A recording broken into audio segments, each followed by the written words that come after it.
Bonsoir et bienvenue. Nous espérons que vous êtes en parfaite santé. Les tarifs des postes à péage du 4e pont sont connus. Ils sont similaires à ceux du 3e pont. Pour rappel, les travaux avaient démarré en juillet 2018 et avaient coûté 142 milliards de francs CFA. On en parle tout à l'heure et il rentrera donc en vigueur le 1er juillet 2024. Le grand talk démarre maintenant.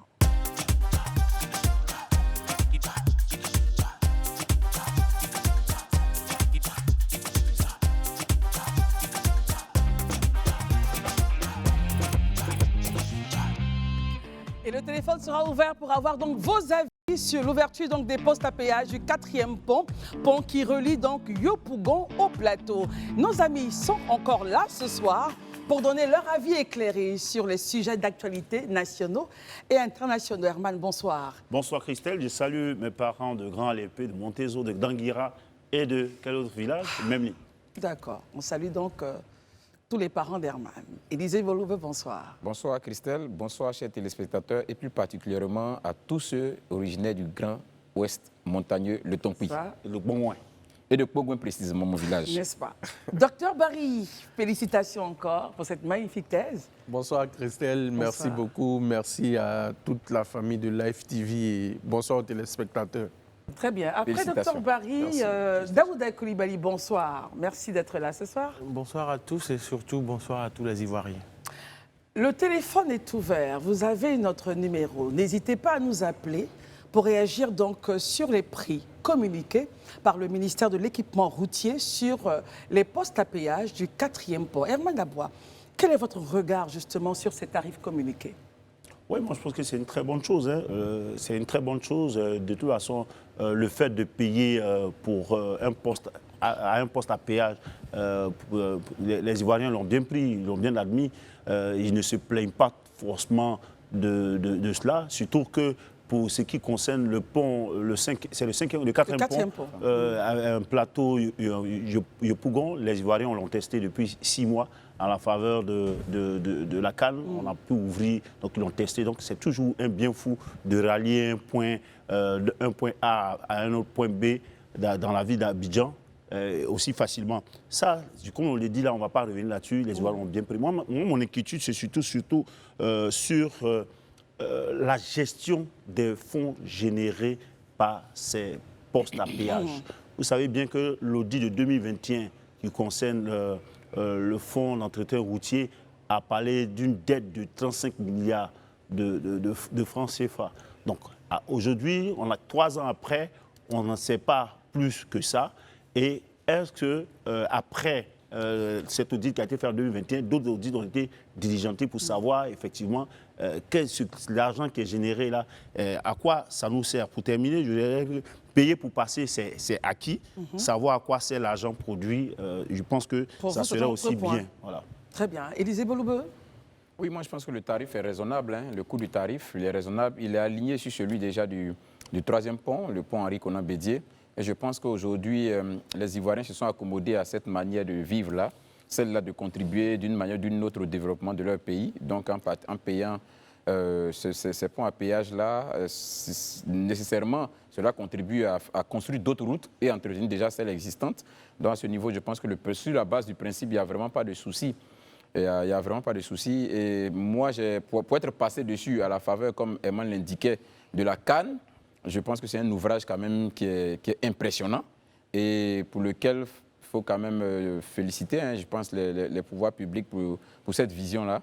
Et puis inviter les Ivoiriens aussi à l'emprunter parce que je crois que c'est pour nous que ça a été fait, c'est pour la population. Donc il faut qu'on puisse l'emprunter et qu'on puisse, à partir de ce que nous payons, permettre aussi que les routes soient entretenues, celles déjà existantes, et puis qu'on en construise de nouvelles. Mais qui gère au total les finances générées par ces ponts-là? Mais c'est le fonds d'entretien routier, qui est une structure étatique, voilà, donc qui réceptionne, je vais dire, tout ce qui est payé comme taxe quand on passe au péage. Et comme je l'ai dit, la finalité de ces fonds, en réalité, c'est de pouvoir entretenir les routes, comme le nom même de l'institution l'indique, le fonds d'entretien routier, mais également aussi de contribuer à la construction de nouvelles routes. Voici en fait le but du péage en réalité. Et il faut dire qu'il y a au total 19 ponts à péage. Pour l'instant, on n'a que 5. 14 restent à être construits. Les numéros de téléphone s'affichent sur votre... On a pour Je l'instant... pense qu'on a même plus de 5. On n'a que 5. Les postes à péage, on a 5. Ah, les postes. On a 5. Regardez sur votre écran, s'affichent donc les numéros de téléphone que vous pouvez utiliser pour nous joindre. Je vais vous les donner. Donc le 22, vous les avez. Voilà, le 27, 22, 54, 98, 51. Ensuite, le 27, 22, 54, 98, 50. Pour nous joindre et donner donc votre point de vue sur le sujet. Docteur Barry, votre regard sur la question. Comme l'ont dit mes prédécesseurs, je pense qu'au niveau du prix, c'est le prix pratiqué au niveau du 3e pont, donc ce qui veut dire qu'il n'y a pas eu de changement à ce niveau-là. Et je note aussi que la gestion est confiée au fonds d'entretien routier, du coup c'est l'État de Côte d'Ivoire qui gère. Et ce que je soulève aussi, c'est que, comme Herman l'a dit, moi je dirais qu'il faut plus améliorer les communications de la part du FER et des organes en charge de la gestion des fonds issus du péage. Oui. Bon, je ne dirais pas que ça manque, mais il y a beaucoup de citoyens qui se posent des questions, dont moi-même par exemple. Lesquelles, par exemple? Voilà, sur à quoi la destination des fonds, la destination finale, c'est comment c'est géré. Je pense que si le FER et toutes les entités concernées peuvent passer dans les médias pour expliquer, ça va faciliter. Parce que généralement, quand on fixe les prix des péages, la question rhétorique qui revient, c'est l'argent va où? C'est la question qui revient. Et là, on sait bien que c'est géré maintenant par le FER. C'est géré par le FER et le FER gagnerait à plus communiquer sur ses activités et sur spécifiquement les péages. Parce qu'il y a eu beaucoup de plaintes au fur et à mesure depuis que la culture du péage a été entamée. Mais je note que les Ivoiriens ont quand même intériorisé cette pratique-là dans leur vie quotidienne. Très bien. Nous avons M. Blé Christian qui nous appelle d'Abata. M. Blé, bonsoir et votre avis?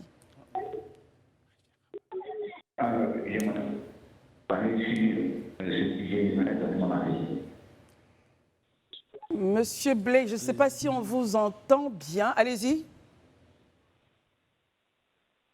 Voilà, il est parti. On revient. Barry, je pense que vous avez terminé votre point. Il est toujours là, monsieur Blé? Très bien, allez-y, monsieur Blé. Bonsoir, je tiens à dire merci. Bon, quand on voit ce genre d'infrastructure, on peut être fier d'être ivoirien. Avec l'embouteillage qui est vraiment monstrueux au niveau d'Abidjan, les projets nous permettent vraiment de circuler un peu plus librement. Et puis je tiens vraiment à dire coucou à M. Lidé parce que c'est très pertinent. Également à M. Barry qui insiste vraiment à la nécessité parce que les interventions dans les différentes émissions sont très pertinentes et très vraiment ça nous va au cœur. Très bien. À chaque émission, ils sont très pertinents dans leurs interventions. Je tiens à les dire pour... Merci beaucoup, monsieur Blé, pour votre point. Très bien. Daouda, nous vous écoutons sur le 4e pont. Merci beaucoup. Je pense que je ne vais pas revenir sur la question du prix. Ça a été longuement évoqué. Ce sur quoi j'aimerais juste m'aligner, c'est les propos de l'intervenant. Il est important, Blé. Voilà, monsieur Blé, il est important de souligner que ce pont-là vient pour contribuer au renforcement du développement des infrastructures, mais aussi accroître la mobilité urbaine. Tu le disais dès l'entame de l'émission que ça a été lancé le 30 juillet 2018. C'est cela. Ce pont-là, c'est une chaussée de 2 fois 3 voies qui inclut des redressements, des ouvrages de redressement, en français facile, des échangeurs. On a 7,2 km, je crois. Oui. Voilà. 4 fois. Donc, du coup, ça a coûté 142 milliards. Le projet, il a été financé à hauteur de 103 milliards par la Banque africaine de développement sous forme de prêt sur 30 ans. Donc, c'est important de notifier que c'est un prêt sur 30 ans. Oui, c'est important de le notifier pour tout le monde. Pour ma part, ça appelle une double analyse, double commentaire. Dans un premier temps, la dette, ça sert à quelque chose. Ça sert à faire des infrastructures de cette forme-là et des projets aussi structurants. Deuxième chose que ça appelle de ma part, c'est que ça a un impact réel sur le quotidien des Ivoiriens. C'est pour dire aux uns aux autres que quand on dit on ne sent pas, on ne sent pas, on ne sent pas. Qu'est-ce qui va changer dans le quotidien des Ivoiriens? Justement, pour quelqu'un qui travaille au plateau tous les jours, qui travaille au port, qui travaille à Port-Boué, qui était obligé de prendre l'autoroute du Nord, se taper les embouteillages, arriver à la maison pratiquement à 22h, 23h30. Aujourd'hui, grâce à ce pont, tu as un impact réel dans ta vie. Alors, et d'un point de vue microéconomique, oui. vous voyez que vraisemblablement ça a un impact. Il y a un appelant sur moi. Oui, exactement. On a un appelant Parce que j'avais pas fini. Oui, restez avec nous. On part à San Pedro pour écouter M. Kofi Julia. Bonsoir, M. Kofi Julia. Merci de nous joindre. Nous vous écoutons. Oui, bonsoir, madame. Nous vous écoutons. J'appelle pour savoir pourquoi est-ce que les fonds sont reversés à une autre structure autre que le Trésor. Pourquoi les fonds sont Reversés à une autre structure autre que le Trésor. Oui. Quand vous dites, vous parlez de la gestion. Voilà, c'est ça. Très bien. Pourquoi les fonds sont reversés plutôt offerts pour la gestion et non au Trésor? Voilà. Très bien. Merci beaucoup, monsieur. Nous allons donc essayer autant que faire se peut de répondre à cette question. Élisée, vous avez un élément de réponse? Je n'avais pas fini. Oui. Ah, pardon. Non, on reste avec l'appelant puisqu'il a... Et puis, Daouda, on revient à vous. Oui. Non, je pense que je n'ai pas forcément toute l'information. Mais pour ce que je pense, hein, ça, je le dis, franchement, c'est franchement mon ressenti. Parce que je pense que la finalité, en réalité, de tous les fonds qui sont recueillis au niveau étatique, la finalité, en réalité, c'est le trésor public. C'est ça. Mais avant que ça n'arrive au trésor public, bien évidemment, il faut qu'il y ait des structures qui soient opérationnelles sur le terrain. Et le fait, ces structures opérationnelles-là, qui est en charge de mobiliser ces fonds-là qui doivent rentrer en réalité. Mais sinon, la caisse Et aussi commune... pour l'entretien aussi, Oui, mais assurément. la caisse, oui, pour l'entretien, c'est son nom, mais pour la caisse commune de l'État, c'est le trésor. Bien sûr. Donc, je pense quand même que la manne qui est récoltée, même si une partie doit rester pour le fonctionnement de la structure qui gère les fonds, De façon et normale. effectivement aussi pour les affaires courantes en réalité, mais je dis la masse même critique va forcément au trésor puisque c'est la caisse commune en fait Très de bien. l'État. On revient à Daouda sur le point, donc on a fait l'impact sur les populations directes et au niveau micro. Non, au niveau micro, j'avais déjà évoqué la situation puisque j'estimais que ça touche véritablement les Ivoiriens.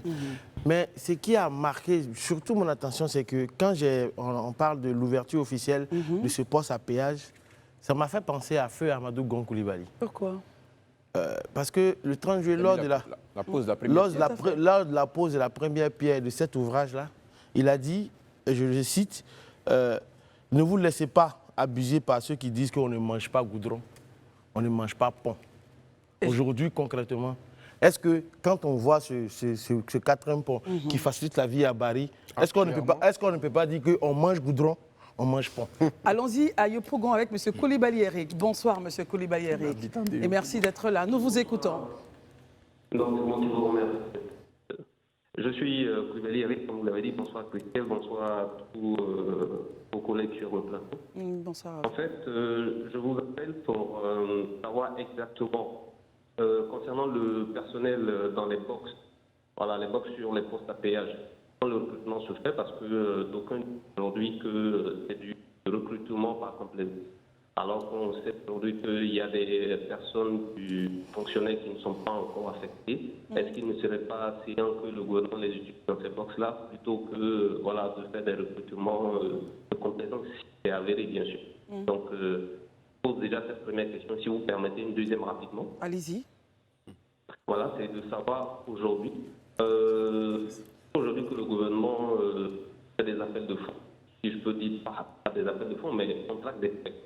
Voilà, des prêts, de la dette. Voilà, je ne veux pas fâcher Daouda sur le plateau, mais de la dette pour travailler avec la dette. La bonne dette, si je peux dire. Aujourd'hui, quand on finit de construire ces infrastructures, l'argent que le FER collecte, ou l'État collecte par le biais du FER, comment est-ce que cet argent-là est dirigé? Est-ce qu'une partie va au remboursement de la dette? Comment? Et l'autre partie va dans les caisses de l'État. Quand on sait aujourd'hui que, Herman l'a évoqué tout à l'heure, qu'il y avait un scandale sur la gestion des fonds au niveau du FER, ainsi de suite. Donc voici un peu mes deux préoccupations que j'avais à mettre sur le plateau. Très bien, merci beaucoup. J'espère en tout cas ne pas trahir vos différentes questions à cause de la connexion, mais je vais essayer de reprendre. La première partie, il a parlé un peu de personnes, du recrutement, des personnes qui travailleront donc dans ces box-là, en sachant qu'il y a des fonctionnaires qui ne sont pas encore en fonction. Pourquoi ne pas les utiliser, lancer un appel à emploi et ensuite secondairement au niveau donc de la gestion de ce fonds-là, une partie donc irait-elle pour le remboursement de la dette et l'autre offert? Comment est-ce que vous réagissez à cela, messieurs? Herman, commençons par la première question. Déjà, la première question, je pense qu'il ne faudrait pas qu'il soit pessimiste. Hein. Je crois bien que s'il voit les gens dans les boss, c'est sûrement des Ivoiriens. Donc, comment déjà pour vous suffisant. Il faut chercher l'information. Aujourd'hui, on vous a dit qu'il y a quand même, après l'expérience du pont HKB, qui aujourd'hui, par une gestion qui est faite par une gestion privée, donc qui ont leur système de recrutement et autres, on vous dit aujourd'hui que c'est le FER qui gère les postes à péage qui sont réalisés.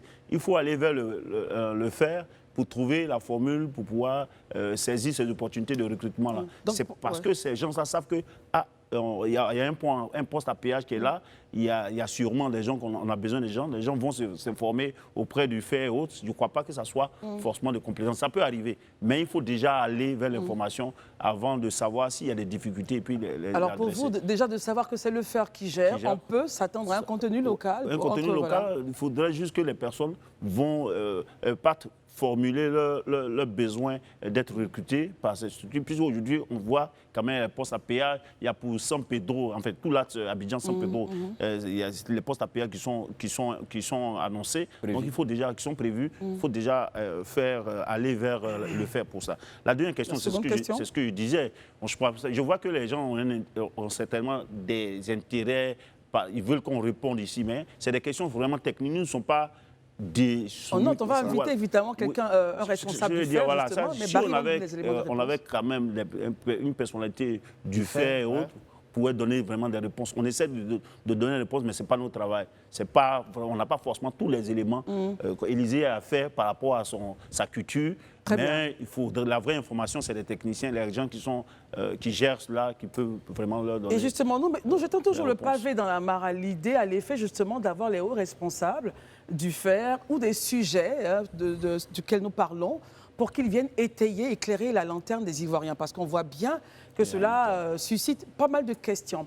Allons-y, de Yopougon, je vous envoie à Bobo. On ne passera pas par le 4e pont, mais on part à Bobo pour parler avec M. Keïta Seydou. Bonsoir, M. Keïta. Bonsoir, Madame Gisèle. S'il vous plaît, pouvez-vous réduire le son de votre poste récepteur? Ok. Je veux couper. Essayez de couper le son de votre téléviseur, s'il vous plaît. Oui, j'ai coupé. Merci infiniment. Vous pouvez y aller. Merci. Vraiment, je salue tout le monde sur le plateau. Vraiment, je suis un amateur de cette émission-là. Vraiment, ça me va trop. Je salue tout le monde et bien les choses à tout le monde. Maintenant, je voulais poser une question à Herman. Quand on dit que la vie est chère, dans la vie est chère, là, quand on voit un édifice comme cela, là, est-ce que on peut dire la vie est encore chère? Parce que ça va nous faciliter de nous déplacer plus rapidement. Moi, je suis un homme d'affaires, je vends les voitures. S'il me dit d'aller, par exemple, à Dessau, je peux de partir au plateau, ça va me faciliter. Je gagne en carburant. Je ne veux pas trop dépenser en carburant. Je voulais poser la question à Herman Yeri. Herman, vraiment, je te salue beaucoup, vraiment, pour ton opposition. Mais ça, vraiment, même si on dit la vie est chère, mais ça, quand même, vraiment, on peut essayer de voir que ça va nous coûter moins. D'accord. D'accord. Merci infiniment, Monsieur Koulibaly, qui nous appelait d'Abobo. La question est pour tout le monde. On va l'étendre pour tout le monde. Herman, vous avez été donc tagué, on va dire, en priorité. Allez-y. Non, ce que je dis, c'est vrai. Tout à l'heure, je suis aussi satisfait de l'édifice qui est là, de cette infrastructure-là. Mais il faudrait que M. Koulibaly sache que ce n'est pas tous les Ivoiriens qui... M. Keïta, ok. M. Keïta Seydou sache que ce n'est pas tous les Ivoiriens qui prennent les postes à péage. Hein. Il y en a qui sont chez eux dans des localités. Ils ne vont jamais les prendre. Qui sont dans des localités, qui n'ont même pas de route pour espérer qu'il y ait un pont à péage. Donc je veux dire que les difficultés, c'est en fonction de ce que chacun vit. Donc c'est vrai, on est heureux, les populations abidjanaises sont heureuses qu'il y a ces infrastructures qui vont permettre la fluidité routière, la mobilité des personnes. D'arriver plus tôt au plateau. Mais il faudrait que M. Seydou sache que ce n'est pas le seul problème à adresser. Il y en a plusieurs et je crois bien qu'il sait ça. Très bien. En tout cas, n'hésitez pas à nous joindre. Les numéros de téléphone donc s'affichent sur le bas de votre écran et votre avis nous intéresse. Tout en réitérant donc notre appel au ministère d'abord de l'entretien routier et également au FER pour poursuivre la discussion in fine, aborder des sujets qui intéressent les populations ivoiriennes. Alors, on revient avec vous, Élysée. Au total, si Daouda avait fini son propos, hein. Vous avez fini, Daouda? Très bien. Élysée, je le disais, au total, on a 19 ponts à péage qui vont être réalisés en Côte d'Ivoire. Pour l'instant, on a 5, donc 14 vont être construits. Postes à péage? Des postes à péage, voilà. Et quelqu'un l'a dit, je crois que c'est Dr Barry, ce n'était pas dans l'habitude des Ivoiriens. le premier poste à péage a créé pas mal de remous. On disait oui, pourquoi on doit payer? Aujourd'hui, apparemment, c'est rentré en nous. On a 19. Tout ça, ça participe au développement du pays, mais aussi à rembourser cette dette-là que nous avons contractée. Élisée? Bon, je ne sais pas si on a forcément les mêmes calculs. Moi, je pense que depuis, c'est vrai, vous aviez évoqué 5, mais je pense qu'on est au-delà de 5 postes à péage. Je veux juste peut-être qu'on fasse l'inventaire rapidement. Quand on prend l'autoroute du Nord, je pense que déjà sur l'autoroute du Nord jusqu'à Boaké, on en a déjà 4. Jusqu'à Boaké. Quand on prend l'axe Yam-Sokro pour aller à Daloa, je pense qu'on en a déjà 2 qui sont déjà fonctionnels, qui ont été ouverts, je crois, il y a 2 mois de cela. Ça nous fait déjà combien? Même on est au niveau de 6. Quand on prend pour aller dans la zone de l'Est, en passant par Thomas, après Thomasé, le pont à péage de Thomasé, on a un autre à la sortie d'Adzopé. Ça nous fait déjà 2. Alors, je vais vous le dire pour vous aider. Le pont, celui de HKB, le pont à péage de la Tinguier, celui de Sengrobo, celui de Bassam. Et puis celui de Thiébissou. Et voilà celui du 4e pont qui s'achève. Je parle des ponts à péage. Qui sont donnés, ce sont les chiffres donnés ici par le ministère. Des postes à péage. Oui, mais non, comme Élisée dit, non. Ces chiffres ne sont pas des chiffres actuels. En fait. Ça, c'est des chiffres, non, c'est des chiffres qui datent. On revient sur la guerre des chiffres. Voilà, non, pas la guerre des chiffres. Cet article-là, ce n'est pas un article qui date d'aujourd'hui. Ça a été fait au moins, il y avait 5. Sinon, après les 5, ça s'est développé. Aujourd'hui, je pense même qu'on est en train de tendre vers une dizaine aujourd'hui. Allons-y, permettons qu'on parte avec, on me rappelle un peu, M. Ekoun, et on revient donc sur ces chiffres-là. Monsieur Ekoun François, bonsoir. Bonsoir, madame. Oui, nous vous écoutons, monsieur Ekoun. Vous nous appelez d'où, excusez-moi? Ok, je vous appelle de Yopougon en Anéré. Ananeret, très bien, nous vous écoutons. Oui. Ok, merci pour le sujet. Et j'aimerais surtout interpeller pour d'entretien routier sur plusieurs problèmes, surtout à Yopougon. Voilà. En fait, on a beaucoup de routes. Mais lorsqu'il y a un petit nid de poules qui se crée rapidement, lorsqu'il y a beaucoup de pluie, ça agrandit les trous. Et on interpelle beaucoup le cas sur ça, mais malheureusement, rien n'est fait. Donc, d'un petit trou de peut-être 10 cm de diamètre, on s'en maintenant à plus de 5 mètres de diamètre avec le trou. Actuellement, ici à Yopougon, en Anéré-Copec, il y avait un trou qui était là, il y avait plus de 2 ans que le petit trou était là. Malheureusement, rien n'a été fait. Et la pluie a grandi le trou, ça fait plus de 5 mètres de diamètre, le trou encore là. Et ça crée des embouteillages, ça crée beaucoup de choses. Ce trou dont vous parlez se situe exactement où, monsieur? À Anéré, vers où? Yopougon, en Anéré-Copec. Pardon? Copec, très bien. Yopougon, en Anéré-Copec. D'accord, merci beaucoup. Très bien. Merci beaucoup. Merci beaucoup. Donc, un appel à lancer donc offert à l'effet de voir comment est-ce qu'on gère ce problème qui se trouve aussi au niveau de Yopougon, Ananéré, Copec. Non, ce n'est pas que là. Hein. Il a donné l'exemple. C'est un exemple, mais le point dans plein Abidjan, dans plusieurs secteurs. De façon spécifique. Il y a des trous, les bitumes qui ont été mal faits. Je reviens sur le point spécifique qu'il a. Il parle de Yopougon, Ananéré, Copec, un trou qui était là, qui s'est agrandi à la faveur donc des pluies. Idée d'aider nos amis du fer pour qu'on puisse régler cela. Élisée, on revient. Donc, au total, vous dites que on en a combien? Voilà, ce chiffre, comme je le dis, n'était pas actualisé. Au total, on va peut-être faire le calcul. Le est à 12. Ouais. Voilà, si on a 4 déjà sur l'autoroute du Nord pour aller à Boaké, c'est-à-dire on a déjà 4. Oui. On a 2 sur l'axe Yam-Sokro-Daloa, ça nous fait déjà 6. On a 2 sur l'axe Abidjan à Bengourou, c'est-à-dire Thomasé et puis Adzopé, ça nous fait déjà combien? 8. Ça nous fait déjà 8.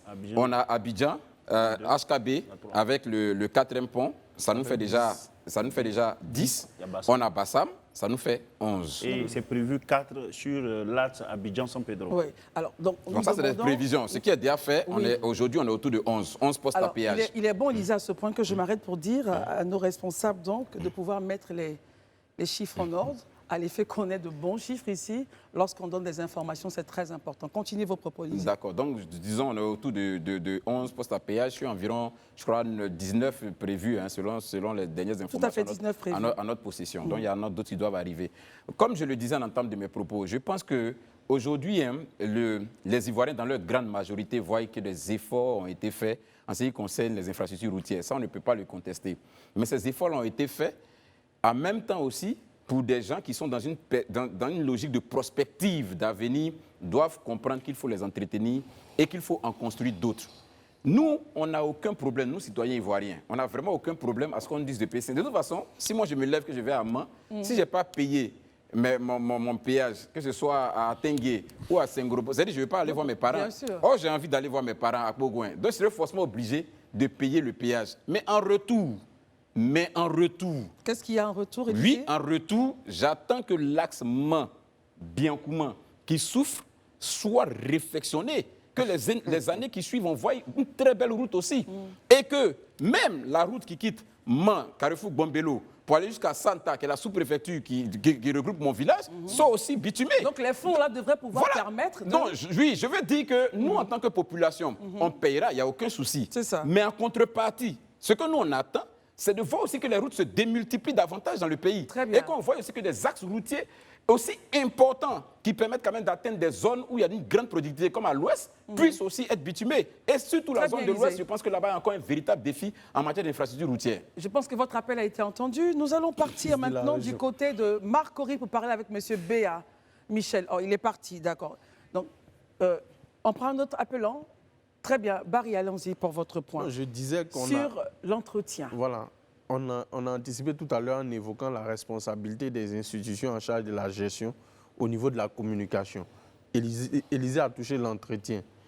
Est-ce que vous avez pris la voie ici, la voie de Gagnoa pour aller jusqu'à Soubri? Non. C'est un calvaire. Donc les Ivoiriens, moi je pense qu'ils n'ont pas de problème. Non mais elle est complètement dégradée. Il y a quelqu'un même qui a fait une vidéo pour appeler au secours le président de la République pour que la route soit reconstruite. Ce que je veux dire, c'est quoi? Les Ivoiriens n'ont pas de problème avec le péage. Généralement, ils se plaignent du prix. À l'intérieur, par exemple, à Bassam, il y a eu un tollé au niveau du prix. Et certains avaient leur raison. Parce que pour eux, Bassam, c'était proche d'Abidjan. Donc, payer 1000 francs, il fallait essayer de revoir. Donc, généralement, les débats, c'est autour du coût, pas sur le fait de faire le péage. Maintenant, les populations, quand la route est bien faite, elle est bien entretenue, croyez-moi, il y aura moins de plaintes parce que les populations, au début, peuvent ne pas comprendre. Mais quand elles vont pratiquer la route, vous verrez qu'il n'y a pas de polémique, en fait, si le travail il est bien fait. La polémique naît lorsque la voie se dégrade et on ne vient pas la réhabiliter, comme l'invité, l'appelant l'a dit tout à l'heure. Daouda, est-ce qu'au niveau donc, de nos infrastructures, nous pêchons au niveau de l'entretien? Et comment, justement, tacler ce problème-là? Bon, moi, j'ai une autre approche sur la question, en fait. Voilà, parce qu'aujourd'hui, on est en train de parler de la route de Gueyo, de Pogouin, ce qui est légitime. C'est légitime. C'est vraiment légitime.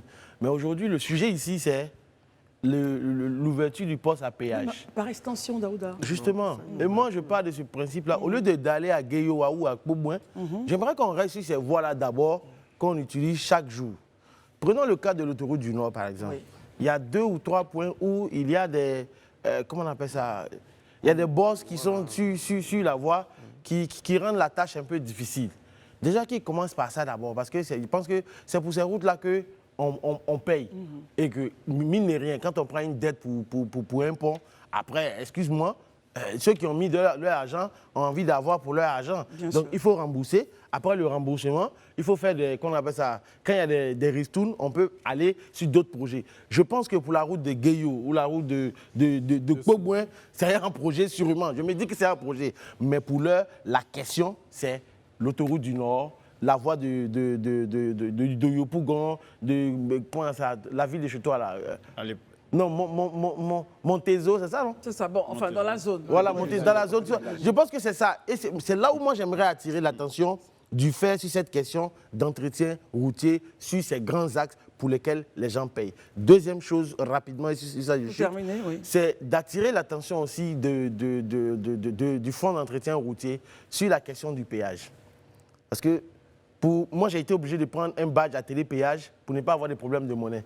Je vous assure que quand on arrive au télépéage, à chaque fois, quand on paye 2000 francs, or le péage au niveau de Datengue à 1250. C'est 1250. Soit vous revenez à 1000 francs, soit vous revenez à 1000 francs, soit on va s'accorder pour faire ça à 1500. Mais quelqu'un ne peut pas estimer. Non, je suis en train de donner mes propositions. Parce que 1250, sachant que même aujourd'hui, pour voir une seule pièce de 250, c'est tout un problème. Vraiment, je me demande si ça existe. Donc franchement, c'est une doléance à la DG du Fer. Remettez le péage d'Atengue, Sengrobo et autres à 1000 francs, comme celui de Boaké et Yamsoukro-Tébichou. Alors, messieurs, Abidjan aujourd'hui est entouré de points à péage. Bassam, Atengue, maintenant celui de Yopougon. Comment est-ce que les populations ivoiriennes, justement, arriveront à gérer tout ceci? Ensuite, il est important, Daouda, de parler d'entretien. que ce soit ici comme à l'extérieur du pays, parce qu'on se dit in fine que ces sorties-là, avec l'argent engrangé, pourraient peut-être permettre à ce que les populations qui vont à Pogon ou ailleurs puissent aller dans de bonnes conditions. Christelle, Permettons à quelqu'un non, de non, mais réagir. comme là, c'est sur mon point que tu... Oui, permettons, mais je la souhaiterais- précision, il est important pour moi. Non, Il est important il pour moi, je précise et puis précise. on vient avec vous, Herman. J'estime que le point de Élysée et de Barry est légitime. Oui. Mais ce que j'ai dit, c'est que prenons le cas du pont de Yopougon, qui a coûté 143 milliards, ou avec un prêt de 103 milliards de la BAD. Oui. Mais il faut rembourser ce prêt-là. Bien sûr. Donc, partant de ce principe, j'ai dit, d'abord, les 30 ans, il faut au moins entretenir ce péage-là, cette route-là d'abord. Les ristournes, après, on peut y aller. Je trouve ça légitime. Très bien. Voilà, Merci. ça c'est mon point. Oui. Mais je n'ai pas dit que ce n'est pas important. Non, on n'a pas dit ça. Mais c'est pas ce que j'ai dit. Herman va réagir. Moi, Herman, je voulais donner allez-y. deux cas de figure. Oui. Je ne sais pas si Daouda connaît le peuple Goa. Le peuple Goa, c'est une ethnie, un groupe ethnique qui partage le même territoire géographique que les Akié, les Agni au niveau d'Alépé. Mais le peuple Goa, pour accéder, tous ceux qui sont sur l'axe de Montezo jusqu'à, comment on appelle là, à Ingracon, à Dabré et autres, ce sont des gens, ils ont seulement que 16 km de piste. Très bien. Pour Herman, arriver, souvent, ils sont obligés de dormir en pleine gare, dans un village à Montezo, Avant de parce partir. que la route est mauvaise ou bien il n'y a pas de véhicule qui ont envie d'aller là-bas. Donc, ça veut dire que ces gens d'axe-là, c'est de ça que l'Élysée parle. Il y a des personnes qui ne sont pas forcément, qui n'ont pas accès au péage et autres, mais qui vivent et qui ont le besoin aussi de se déplacer. Souvent pour aller transporter leurs produits des plantations pour venir nous nourrir ici à Abidjan ou bien dans les villes qui sont urbaines. Donc, il faut, dans les localités urbaines, il faut tenir compte de cela. Et ça, même si le fait collecte de l'argent sur ces infrastructures qui sont dans des zones où il y a grande activité économique, il faut qu'on pense à ces populations-là. très bien. Alors, est-ce que nous avons toujours notre appelant, M. Yapi Cédric, qui nous appelle de Bassam. M. Yapi, bonsoir. Nous vous écoutons. Bonsoir. Je voulais parler à M. Daouda. Allez-y. Voilà, moi je voulais dire à M. Daouda que lorsqu'on manque de choses, gardez comme Essayez de vous éloigner de votre téléviseur pour qu'on puisse bien vous percevoir, M. Yapi. On l'a perdu. Qui dit que peut-être lui, il est véhiculé, il a une voiture personnelle. Ceux qui n'ont pas de voiture personnelle, qui font du transport, pour dériver là, le chef à la rivière, ça c'est tout à tout franc. C'est pas comme ça. Oh là là, j'ai du mal à le percevoir. Est-ce qu'on l'entend bien? Moi, je le perçois un peu quand même. Pas Très le bien. coût des transports. Le pour coût ceux des qui sont pas transports qui sera... véhiculés. Ok, très bien, merci. Pas On a essayé de percevoir un peu la quintessence de vos propos. Je pense que vous parlez de l'impact justement de ce péage-là sur les coûts des transports. Très bien, on va noter cela. Élisée Bouloubé, c'était justement ma question pour vous, in fine. Comment est-ce que l'impact de ce coût-là pourrait, ou de ces coûts, de ces péages-là, pourrait réagir sur ce qu'on appelle, ce qui est devenu comme un générique, la cherté de la vie, Élisée? Mais permettez-moi déjà de répondre en fait à l'appelant. C'est vrai que ce n'est pas à moi qu'il s'adressait, mais que tu aies un véhicule ou que tu n'aies pas de véhicule. Lui dit par exemple, peut-être Daouda a un véhicule, mais même quelqu'un a un véhicule, il paye le péage. Quand j'arrive au péage, je paye. Donc, celui qui n'a pas de véhicule, qui a un transport en commun, effectivement, il aurait un impact sur le coût. C'est une réalité. Je vous l'ai dit tout à l'heure quand je parlais. Moi, je pense que cette discussion, quand on la tient, la personne qui doit être la plus heureuse aujourd'hui, en réalité, c'est les pouvoirs publics. C'est le président de la République et ses ministres. Parce qu'ils voient justement que la route suscite un intérêt général. C'est parce que justement, on a vu des routes faites. On a vu des ponts, on a vu des péages que tout le monde aujourd'hui est en train de revendiquer. Moi, quand je suis en train de vous parler, de venir construire la route à Biancouma et tout ça, c'est parce que je vois ce qui se passe dans certaines régions, je vois comment elles bénéficient de l'avantage de la route. Donc aujourd'hui, c'est indéniable que tout le monde voit le bien fondé de construire ces routes-là, de construire ces péages et ces échangeurs. Maintenant, quand on finit de dire ça, c'est une réalité, ce qu'il évoque, la question des coûts. Parce que ça a forcément un impact sur le pouvoir d'achat. Je crois que juste que de fixer les prix, pour moi, la solution, elle doit être globale. C'est-à-dire, les pouvoirs publics, le ministère des Transports, avec les transporteurs, s'asseyent dans un cadre d'échange. La route qu'on est en train de faire là, vous-même, ça vous profite. Parce qu'avant, vos véhicules faisaient 2 jours, 3 jours dans les garages, À cause de la route aujourd'hui, vous n'allez plus au garage. Donc, en réalité, les frais de maintenance, là, vous les rattrapez quelque part. Donc, même si on doit vous concéder le fait d'ajouter, il faut qu'elle soit dans des proportions assez raisonnables. Donc un cadre d'échange. Il faut qu'il y ait ce cadre d'échange. Il ne faut pas juste qu'on dise, bon, on a fixé le prix, tout le monde doit payer. Non, mais il faut que quelque part, parce que c'est un impact sur le niveau de vie des populations. Il faut donc que le cadre d'échange se crée et que aussi les pouvoirs publics puissent en discuter parce que la route qu'elles construisent là, les bénéficiaires, les transporteurs sont des bénéficiaires aussi. Donc quelque part aussi, ils doivent consentir à une part de sacrifice. Écoutons Daouda qui a été interpellé directement. Moi, j'aimerais dire juste à l'appelant que si il dit que j'ai un véhicule, mais moi, il m'arrive très souvent d'emprunter les VTC. Je vais dire ça comme ça. Quand je dois venir par la zone, quand tu empruntes un VTC, et puis tu vas derrière à Makori, on te propose 2 prix. Généralement, le prix en passant par Charles de Gaulle, l'autre pont, où il n'y a pas de péage, le coût est plus élevé que quand tu prends le pont à péage. Oui, je te le dis. J'ai fait l'expérience. Et personnellement, en tant que propriétaire d'un véhicule que je roule personnellement, ce qui arrive généralement, c'est quoi? C'est que je dois quitter Makori pour venir à l'AFTV ici. Je gagne en temps, je gagne en carburant. Et le carburant, il coûte 865 francs à la pompe. Le péage ici, il est à combien? Il est à 500 francs. Il est à 500 francs, Daouda. Donc, regardez, faites le ratio. Et c'est une question, j'estime que c'est une question de bon sens. Très bien. Oui, Voilà. Daouda, en même temps, tout le monde n'a pas la même capacité financière. Il faut prendre aussi en compte le point de l'appelant. Ce n'est pas que je ne prends pas son point en compte. Oui. Ce que j'essaie de dire, je dis, si tu mets un peu de Très bon bien. sens dans l'affaire, tu te rends compte qu'en utilisant le péage, en payant 500 francs, tu gagnes On a en noté, temps, Daouda. tu économises en carburant. Très bien. C'est bien noté. Si tu dois prendre... 19h46, messieurs. Merci beaucoup. On se retrouve juste après, tout de suite. Merci d'être avec nous. Le Grand Talk donc revient sur l'antenne après la pause d'information avec Isabelle Vauvor. Je vous emmène maintenant en Guinée. Après avoir parlé de la Côte d'Ivoire, allons voir ce qui se passe du côté de la Guinée. Eh bien, l'ancien chef d'état-major de l'armée guinéenne et ex-numéro 2 de la junte au pouvoir est mort en détention des suites probables d'un traumatisme psychologique et d'un stress prolongé, a annoncé donc la justice militaire. C'était le mercredi 26 juin. Il faut rappeler que celui qui est décédé, donc l'ancien chef d'état-major, a été nommé depuis octobre 2023 chargé d'affaires près la République de Cuba. Il est rentré en Guinée pour demander les salaires, évidemment, donc des personnes qui travaillent avec lui à l'ambassade. Et on n'a pas très bien compris, on annonce après justement sa mort. Pour nous en dire un peu davantage et éclairer nos lanternes sur ce sujet, Dr Barry, que se passe-t-il concrètement en Guinée? Qu'est-ce qui se passe? Il se passe que le général rétrogradé colonel Sadiba Coulibaly a perdu la vie en détention. Qui est Sadiba Coulibaly? Sadiba Coulibaly était numéro 2 de la junte militaire dirigée par le général Mamadi Doumbouya. C'est ça. Avant la prise du pouvoir, il commandait l'unité qu'on appelait le bataillon de commando en attente spéciale des Kindia. C'était une unité d'élite.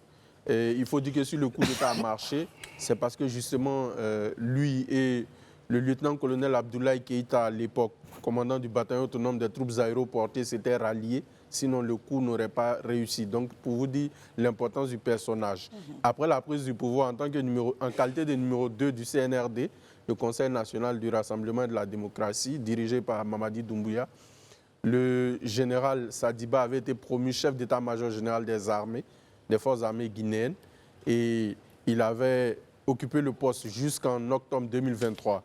Mais il faut dire qu'avant de perdre fonction, il y a eu des tensions entre lui et le président de la transition, tensions dues à certaines dissolutions que certains officiers supérieurs avaient jugées abusives de la part du chef de la junte, le général Mamadi Doumbouya.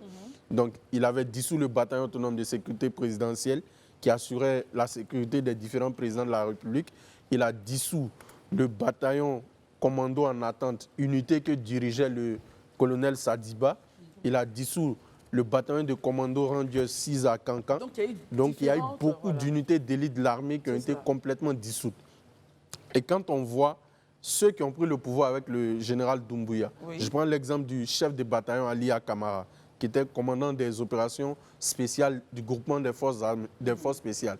C'est celui dont les hommes ont dirigé l'attaque contre le palais présidentiel le 5 septembre. Il était le numéro 3 de l'unité. Après la prise du pouvoir, 2 semaines après, il avait été arrêté pour, dit-on, vol de bijoux à la présidence de la République. Et ensuite, il avait été libéré, radié de l'armée, radié du groupe des forces spéciales et surtout, il avait été accusé de tentative de coup d'État. Très bien. Donc revenons à l'ex numéro 2, l'ancien chef d'état-major. Après la prise au pouvoir, il était donc chef d'état-major, après envoyé à Cuba pour être chargé d'affaires. Il revient au pays pour négocier le paiement donc, des salaires du personnel de l'ambassade. Et les dernières nouvelles qui viennent de lui, c'est qu'on le retrouve mort, arrêté donc et mort.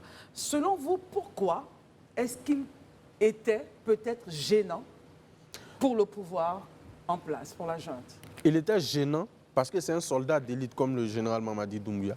Il a certainement ses hommes au sein de l'armée. Je vous ai dit que l'unité qu'il commandait a été dissoute. C'est un message. Et avant même son arrestation, il revient en Guinée. Avant son départ, quand il a quitté l'état-major, il avait été promu ministre de la Construction, poste qu'il a refusé. Et par la suite, il avait été muté à Cuba. Donc, il revient le 4 juin, date de son arrestation, la veille d'avant. Si vous avez vu les vidéos ont circulé sur les médias sociaux des hommes qui sont allés l'arrêter. C'est avec des blindés qu'on est allé l'arrêter chez lui. Et on l'a arrêté avec toute sa garde. Et on lui fait un procès. On ne l'accuse plus par rapport à Cuba, mais on l'accuse de tentative de coup d'État. Et de désertion aussi. Et de désertion. Maintenant, la désertion, je ne sais pas comment on l'applique, mais avant aussi, on l'a radié des effectifs de l'armée. Donc, c'est pour dire qu'il y a des questions. Les Guinéens, quand vous lisez les médias aujourd'hui, les gens se posent des questions. Qu'est-ce qui s'est passé pour que les deux amis d'hier arrivent à la détérioration de leurs relations qui a entraîné la conséquence directe de la mort du général Sadiba? Très bien. Daouda, comment est-ce que vous réagissez à cette actualité-là? Je vais réagir de la même manière que j'ai réagi à toutes les actualités qui concernent des putschistes, des personnes qui prennent des armes pour venir au pouvoir. Parce que finalement, c'est la conséquence quand des personnes prennent le pouvoir sans plan directeur réel, c'est à ce à quoi on assiste. Parce que même entre les civils, c'est des choses qui arrivent. Mais souvent, on n'en arrive pas jusqu'à ce...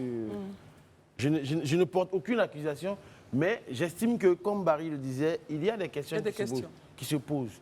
Et c'est le lieu pour moi de dire aux différents... acteurs? Non, pas acteurs. Les différents présidents de la transition dans l'Ouest africain.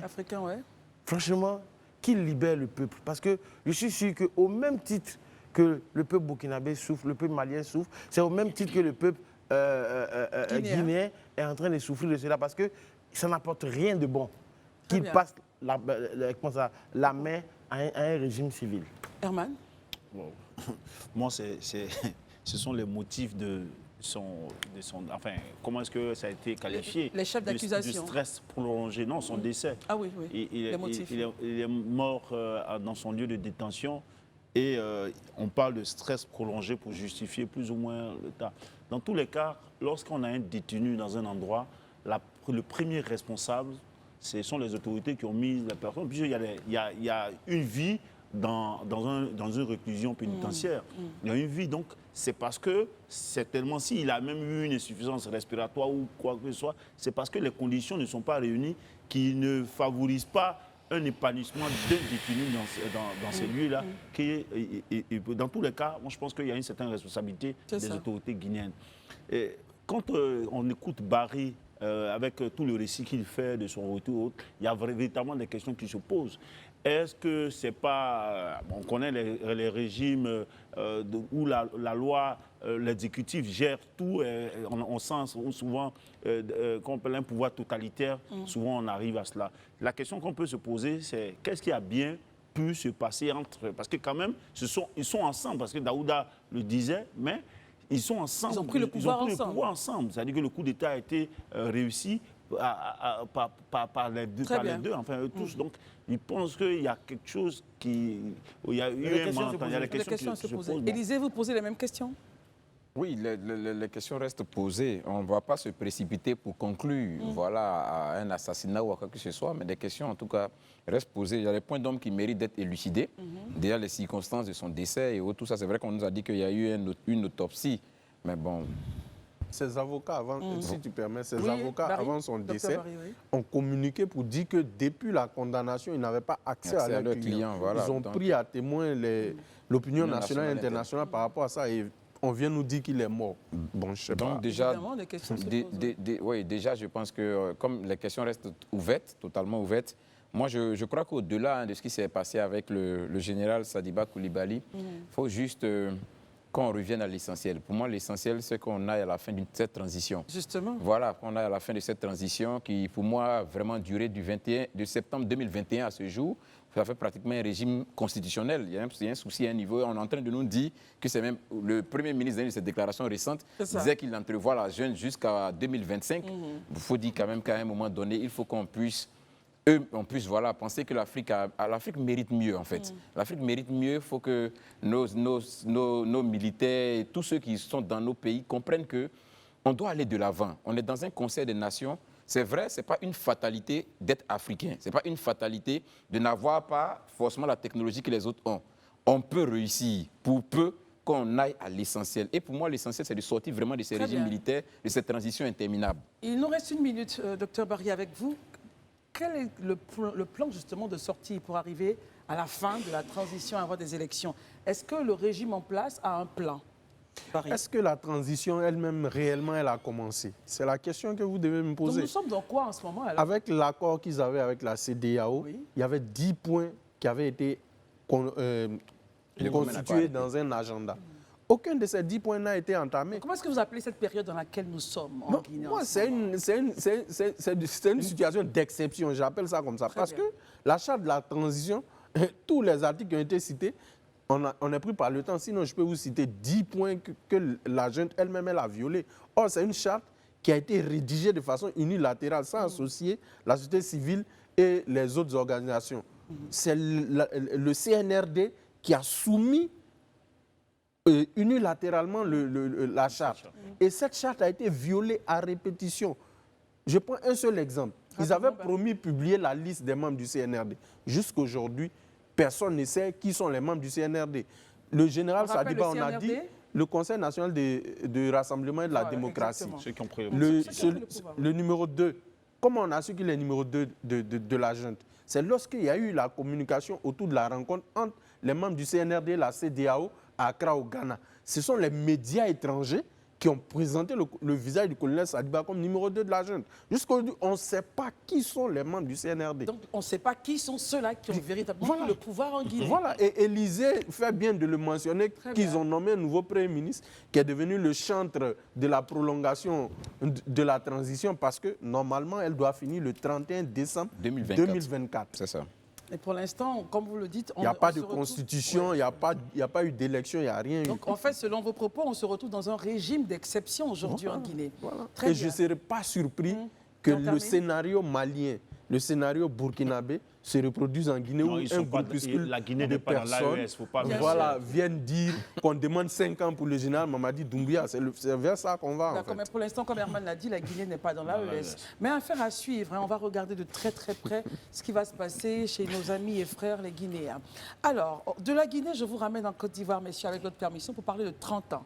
30 ans de qui? 30 ans au service des droits de l'homme. Et je parle ici donc du président de la FIDO, de Dr Boga Sako Gervais, qui va nous rejoindre maintenant. On parlera donc de ces défis, perspectives et comment est-ce que tout ceci a commencé. Merci en tout cas d'être avec nous. Notre entretien sera très intéressant. Nos amis donc l'attendaient justement pour éplucher, passer au peigne fin. Pas dans tous les détails, hein, parce que le temps nous est vraiment calculé. Mais en quelques points, les 30 ans. Déjà, bravo. 30 ans, c'est pas rien. Merci. 30 ans, c'est pas rien. C'est pas 30 jours, c'est pas 30 mois. C'est quand même 30 années. Tout à fait. De service pour les droits de l'homme en faveur des populations. C'est ça. Comment est-ce que vous vous sentez, Monsieur le Président, aujourd'hui? Écoutez, d'abord, merci. Merci de me recevoir. Bonsoir, chers amis. Voilà. Et puis, comment est-ce que je me sens Je veux dire, la question des droits de l'homme est tellement mitigée parce que c'est un idéal qu'on n'atteint jamais. Donc, j'ai passé 30 années, j'ai fait un peu ma part et je voudrais pouvoir marquer le pas. Mais je suis heureux, j'estime que par la grâce du divin, j'ai fait ce que je devais faire depuis 1994, et étudiant en troisième année de lettres modernes, parce que ce n'est pas le droit que j'ai étudié. Et puis, je me suis concentré sur cette discipline. Voilà, j'ai fait un peu le tour du monde. J'ai fait plusieurs ouvrages que j'ai pu écrire, etc. Je pense que j'ai apporté ma contribution. Êtes-vous un homme satisfait aujourd'hui? Ah non, pas satisfait, parce que lorsque je regarde les violations des droits de l'homme, non seulement dans mon pays, mais en Afrique, tout à l'heure, vous venez encore d'évoquer des cas d'exception, etc. Voilà, l'Afrique est très en retard. Je veux dire qu'en matière des droits de l'homme, aucun pays, à la vérité, ne peut donner des leçons à son ami. Parce que même aux États-Unis, les droits de l'homme continuent d'être violés, ne serait-ce que le droit à la vie. Nous avons estimé que, selon les principes des droits de l'homme, la peine de mort ne devrait jamais être inscrite dans aucune constitution. Or, aux États-Unis, ça existe. Donc, ça veut dire que les États-Unis ne peuvent pas nous donner des leçons. Nous qui sommes un tout petit pays en matière des droits de l'homme. Mais c'est une quête. Écoutons Daouda pour la première question. M. Bokar, oui. Vous laissez la FIDOP à quelqu'un d'autre? Oui, je l'ai créée le 1er avril 2009 officiellement et je l'ai dirigée pendant 15 ans. Parce que j'ai commencé en 1994 globalement pour les droits de l'homme, mais la FIDOP, ça fait 15 ans. Alors je ne veux pas quand même mourir à la tête de la FIDOP. J'estime que j'ai fait ma part. Il faudrait que quelqu'un d'autre prenne aussi le relais pour que les structures que nous créons puissent être pérennisées par d'autres personnes. Donc voilà un peu. Et donc je profite de cette réponse à vous. Parce que quand je regarde l'affiche que nous voyons là, ça ressemble à un véritable culte de la personnalité, pourquoi, M. Bokar. Non, pourquoi? Non, parce que c'est un peu comme si vous étiez en train de vous auto-célébrer. Non, du tout. Je pense que... Mais ça y ressemble. Non, c'est ce que vous pensez. Enfin, mais c'est ce qu'on voit. Non, vous pensez très court. Je pense que moi, je bénis le divin. Oui, je bénis le divin parce que, d'abord, quand j'explique mon parcours, ce n'est pas la discipline que j'ai étudiée à la fac. Et puis, avec ce que j'ai réalisé là-dedans, avec tout ce que j'ai pu glaner comme certificat, les ouvrages que j'ai écrits, 6 livres dans la discipline, je pense quand même que j'ai fait ma part. Donc, moi, je n'attends pas qu'on me décore. Vous savez, un militant des droits de l'homme... Donc vous vous auto-célébrez? Non, pas du tout. Alors, quand on se célèbre, ce n'est pas à l'église qu'on va. Est-ce que c'est quelque chose de mauvais? Est-ce que quand on se célèbre, on ne va pas à l'église? On rend grâce au divin. Alors là, vous êtes à l'église. Oui, là, c'est la basilique. Et j'invite d'ailleurs mes amis à une messe d'action de grâce qui sera célébrée par le père Norbert Abécan, quelqu'un que j'admire aussi, parce que c'est un défenseur des droits de l'homme, étant même un homme de Dieu, comme Martin Luther King a été. Donc, vous voyez, ce n'est pas de l'auto-célébration. Par exemple, à l'université, nous allons faire un colloque le vendredi 5. C'est-à-dire, je voudrais que les universitaires réfléchissent. On a toujours pensé que la question des droits de l'homme, c'est pour les juristes. Je suis un littéraire, à la base. Martin Luther King n'était pas un juriste. Vous voyez? Donc, je veux dire, vous et moi, nous sommes des défenseurs des droits de l'homme en puissance. Très bien. Écoutons Erwan d'abord. Moi, je pense que peut-être la question, Daouda l'a peut-être mal amenée. Hein. C'est ça. Ce que peut-être il voulait dire, je ne suis pas dans sa tête, mais est-ce que, parce qu'en 30 ans quand même, on a vu dans les médias une certaine surexposition de la personne de Boga Sako. C'est vrai que vous êtes beaucoup copains avec les gens des médias, donc c'est à votre avantage. Mais très souvent, pour des questions essentielles, on ne voit pas d'autres délégués que M. Boga Sako. Donc, peut-être qu'il pose la question. Moi, ça, c'est la première question. Non, mais je vais répondre. Moi, par exemple, je prends l'exemple du dossier sur les déguerpis de la GESCO. Vous avez promis à ces déguerpis-là, enfin, ces personnes-là, une certaine, comment on appelle, assistance juridique, c'est-à-dire par voie à prendre des avocats. Où est-ce qu'on en est? Est-ce qu'on peut avoir souvent, il y a d'autres dossiers comme ça, où vous sautez sur le scoop, et puis après, on ne voit vraiment pas rien. Comme si c'était à l'instant T, vous devez... enfin, je ne dirais pas. Il va répondre à la question. Merci. D'abord, pour ce qui est de la première question, c'est... Moi, j'ai été formé aussi. Hein. Quand j'ai commencé, c'est à la Ligue ivoirienne des droits de l'homme. Le premier président s'appelait Denis Segui. Le deuxième s'appelle Bléou Martin. Dans nos structures, c'est le premier responsable qui engage la structure. Vous savez, la question des droits de l'homme, qui prend la parole. Et parce qu'on est exposé. Selon les statistiques des Nations Unies, chaque année, il y a environ 500 militants des droits de l'homme qui sont tracassés, qui périssent même. Donc, le premier responsable, là, c'est lui qu'on poursuit. La preuve, c'est moi qui suis sous contrôle judiciaire. Vous protégez aussi vos membres, vos collaborateurs. C'est comme ça. Moi, j'étais membre de la LIDO. Le professeur Martin Bléou était la voix, l'unique voix. Donc, tout le monde, vous le savez très bien. Donc, je n'apprends rien à quiconque. Ça, c'est la première chose que je voulais dire. Maintenant, en matière des dossiers, ce que vous devez savoir, c'est que dans le domaine des droits de l'homme, on a un principe. Lorsque la justice est saisie, tout le monde se dessaisit. C'est un principe de base. Le défenseur des droits de l'homme n'est pas le juge. Alors, nous, on a prêté nos services. D'ailleurs, ce n'est pas nous qui allons porter la plainte à la place des victimes elles-mêmes. Nous les accompagnons, nous les assistons. Si elles ont besoin d'avocats, on leur donne des avocats. Et dans la délégation qui est allée à GESCO, il y avait Pucherik Balé qui a son association, il y avait aussi la présidente des femmes juristes de Côte d'Ivoire qui est avocate. Donc, on était prêts à les accompagner. Mais il se trouve que quand l'État a commencé à... D'abord, l'État nous a entendus. Parce qu'après nos débats qu'on a eus ici, d'abord le chef de l'État a eu une réaction en disant que finalement il fallait un peu d'humanisme déjà. Ça c'était un premier point. Et en plus, après on a commencé à les dédommager dans une certaine fourchette. C'est vrai que ce n'était pas suffisant, mais quand c'est comme ça, ça casse le mouvement. Parce qu'il y en a qui se disent, bon, ça vaut mieux que rien. Alors à partir de là, ce n'est pas moi, le militaire des droits de l'homme, qui va aller dire non, allez porter la plainte, allez non. Ce sont les victimes qui prennent les devants et nous les accompagnons. Très bien. Écoutons Élisée Boloubeu.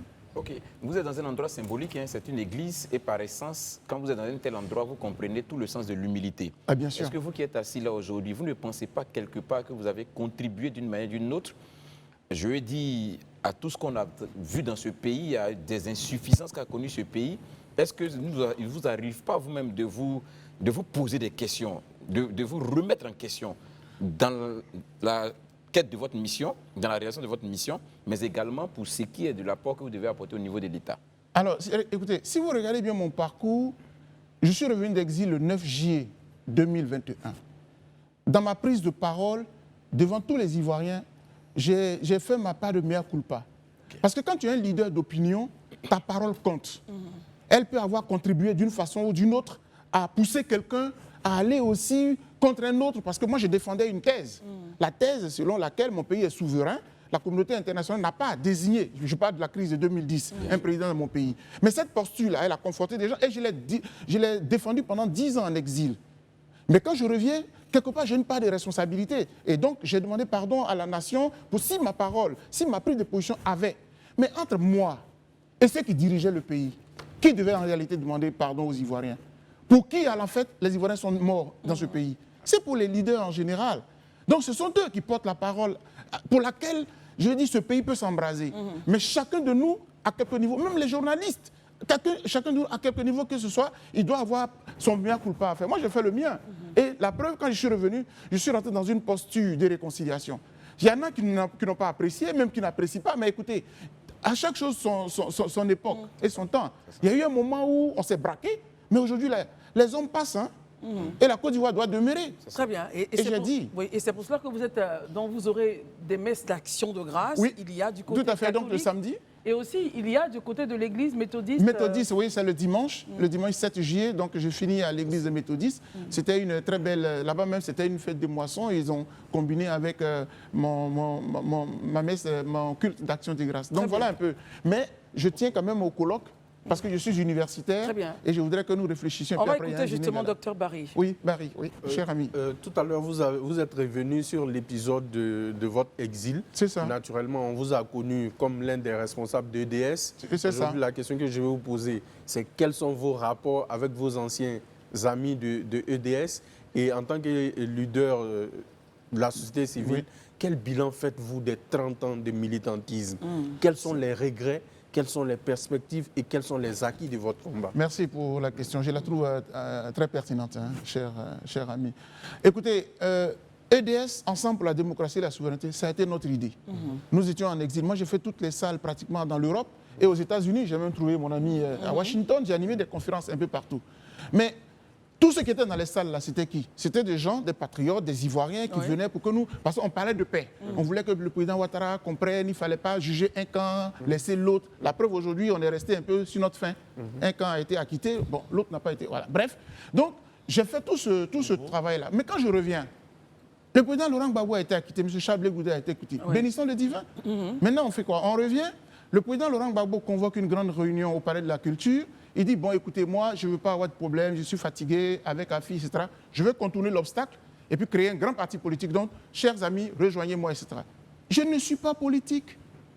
J'ai dit, mon combat est terminé. Et vous avez dit non. Et j'ai dit non. Bon, c'est vrai qu'il peut mal prendre. Mais ça, ils n'avaient pas compris. Est-ce que ça a été mal pris, justement? Ah oui, beaucoup, parce que les très proches du président Laurent Gbagbo ont mal pris. Ils ont pensé à un moment donné que même j'étais un pro-Gbagbo, j'étais rentré dans le mouvement. Parce que quand même, en exil, les chancelleries aux États-Unis, partout, ils me laissaient la parole là où le militant du FPI ne pouvait pas entrer. Parce que je suis de la société civile. Les Occidentaux, ils considèrent ça beaucoup. Tout à fait, tout à fait. Voilà, donc, bref, j'ai fait ce travail. Et moi, je suis fier de cela. Parce que si aujourd'hui le président Ouattara, par exemple, était comme quand on a pris nos 49 soldats, moi, je suis républicain avant tout. J'ai défendu les 49 soldats parce qu'ils étaient à l'extérieur. Ce sont nos soldats. Vous voyez un peu ma posture. Donc aujourd'hui, ce sont les institutions en fait qui me préoccupent. Aujourd'hui, vous êtes un militant neutre. Oui, donc oui. Vous êtes un militant neutre. Non, chère madame, la question même est problématique. Au colloque, on va en parler. La neutralité n'existe pas. Le militant des droits de l'homme, son adversaire, c'est l'État qui viole les droits de l'homme. Parce que le premier violateur des droits de l'homme, c'est l'État. Mais est-il adossé à un parti politique d'opposition? Non. Je précise, je pèse mes mots. Oui. Le violateur des droits de l'homme, par principe, c'est l'État. Les autres, ils peuvent avoir abus des droits de l'homme, atteinte aux droits de l'homme. Mais parce que c'est l'État qui a la responsabilité de mettre en œuvre les droits de l'homme. C'est lui qui doit créer les écoles, c'est lui qui doit tout faire. Donc quand lui ne fait pas son travail, c'est ce qu'on appelle une violation des droits de l'homme. Quand le policier me brutalise, or il est l'agent de l'État. C'est l'État qui me brutalise. Voici un peu la petite précision que je voudrais faire. Très bien. Donc je ne suis pas neutre. Je suis contre tous ceux qui violent les droits de l'homme. Oui, vous avez votre voix, mais vous n'êtes plus adossé à un parti politique, c'est cela? Ah non, je n'ai jamais été adossé à un parti politique. C'est-à-dire que chaque fois que les droits de l'homme sont violés partout, je les défends. En fait, c'est ça le principe de base. Donc aujourd'hui, quand je passe le relais, je demeure militant des droits de l'homme. Mais ma position n'engage plus la structure en tant que telle. Très bien. Voilà. On a deux questions pour terminer, Herman et Daouda. J'en ai deux. Non, on va essayer de résumer. Voilà. D'abord, je rebondis sur votre chute là. Vous n'avez jamais été militant d'un parti politique. Jamais. Je rappelle que l'EDS est un mouvement politique. Ah non, c'est nous qui l'avons créé. Il faut me poser la question. Oui, puis je vous répondre. À ses origines, peut-être. Non. Mais c'est un mouvement. Mais ça portait quand même. C'est une coalition. Ça portait quand même Bon, mais bien sûr. Oui, sociopolitique. Ma question n'est pas terminée. J'ai cru lire quelque part que le régime Houphouët-Boigny vous aurait accusé. Vous aurez soupçonné de coup d'État, je préfère même rester là. Oui, c'est ça. Nous, on ne sait pas comment, parce que dans la littérature en Côte d'Ivoire, c'est vrai que mais c'était... On va répondre rapidement parce qu'on n'a pas... Oui, c'est vrai, c'est dommage. Bon, alors, je fais court. J'étais au lycée scientifique et puis il y a eu une situation, on s'est retrouvé à l'aéroport, le président Houphouët devait recevoir des présidents. Et malheureusement, au lieu de nous déposer à la cité des Caïmans, devant la rue des Caïmans, on nous envoyait à l'aéroport. Et ça a été considéré comme étoilé. C'est comme ça qu'on m'a exclu du lycée scientifique. J'ai subi un conseil de discipline et on m'a orienté ailleurs. C'est ça qui m'a révolté pour être ce que je suis aujourd'hui. En 30 ans de militantisme, ça ne vous a pas effleuré un jour de chercher à être président de la République? Mais tout le monde, vous-même, c'est naturel, non, ça. Vous n'avez pas répondu à ma question. Non, mais je réponds. Est-ce que Herman vous a dit non? Il n'a pas donné son point de vue pour J'ai cette... juste Il vous demande, est-ce que vous rêvez en vous rasant le matin? Je veux dire, tout citoyen a le droit d'avoir des ambitions. Donc moi, ce n'est pas ma préoccupation. Est-ce que c'est votre ambition? Mais cher ami, Macron était moins âgé que moi quand il a commencé à diriger la France. Donc chacun de nous peut. On termine avec vous, Daouda, mais on revient aussi sur les défis et perspectives de 30 ans. Allez-y, Daouda. Monsieur Boga, j'ai une question simple parce qu'en Côte d'Ivoire, on est un peu embêté. Souvent de fois, on voit des acteurs de la société civile dans des meetings de partis politiques, que ce soit de l'opposition ou du parti au pouvoir. Est-ce qu'aujourd'hui, en Côte d'Ivoire, les Ivoiriens peuvent faire confiance encore aux acteurs de la société civile, dite civile? Écoutez, est-ce que vous pensez que le citoyen défenseur des droits, il vit exclu de la société? Non, c'est pas ce que je dis. L'homme de Dieu, il vote. Le militaire, il vote. Vous-même, vous votez. Donc, en fait, moi, un militant des droits de l'homme, il doit être même partout. C'est-à-dire que c'est les partis politiques même qui ont peur parfois. Ils devraient les inviter partout pour que moi, je regarde dans le discours d'un tel les bribes qui peuvent être source de destruction de mon pays. Jusqu'à aller prendre la parole dans les meetings politiques, dans les différentes villes. Mais c'est très intéressant. Souvent suivi dans les meetings politiques.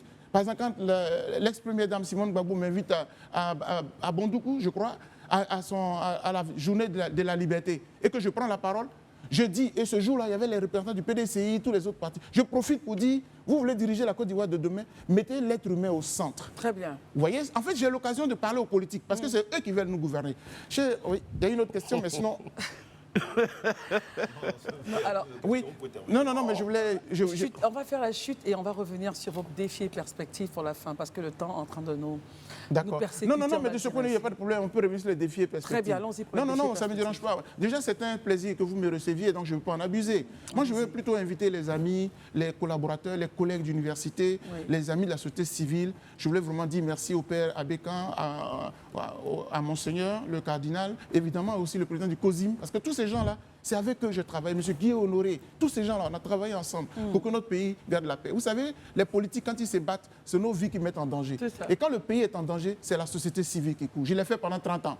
Je pense que j'ai fait ma part. Pour l'invitation, vous avez invité vos anciens amis? J'ai invité tout le monde. Ceux qui vous ont lâché en coup de roue? Non, mais ils sont maintenant rentrés dans les partis politiques. En fait, ils étaient pressés, ils avaient d'autres ambitions. Il fallait le dire. Moi, je suis concentré sur ce qui me préoccupe, c'est les droits de l'homme. C'est ma vie. J'y ai passé 30 ans et je voulais vous dire merci. Et je vous invite également. C'est notre plaisir. En tout cas, bravo à vous pour les combats que vous avez eu à mener. 30 ans, c'est pas rien. Merci d'être venu. Bonne célébration. Herman, Élisée, Dr Barry, Daouda. Merci à vous. Merci de prendre votre temps, de nous suivre. On se retrouve donc demain pour la dernière de la semaine. Allez, à demain.